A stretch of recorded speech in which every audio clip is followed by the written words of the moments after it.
10年後嘅資料庫係點樣？今集博士帶我哋睇下資料庫技術嘅4大未來趨勢。阿竹好奇咁問博士：資料庫已經發展咗幾十年，未來究竟會點樣變化呢？博士笑住答：冇水晶球，但我可以話你知有幾個趨勢係肯定會發生嘅。第一係 AI 同資料庫嘅結合，未來資料庫可以自動調校效能，自動建議最佳索引。你講一句上個月邊道菜賣最多， AI 自動翻譯成 SQL 去執行，超方便。第二係分散式資料庫， NewSQL 兼顧一致性同擴展性，全球多節點同步運行。第三係無伺服器資料庫，唔使管容量同效能，用幾多就俾幾多，自動伸縮。第四，OLTP 同 OLAP 嘅界限逐漸模糊，新型資料庫可以同時處理交易同分析。阿竹好擔心咁問：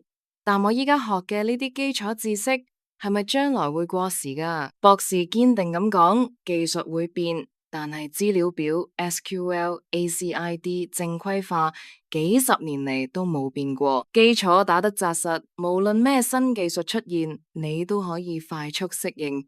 大家繼續加油！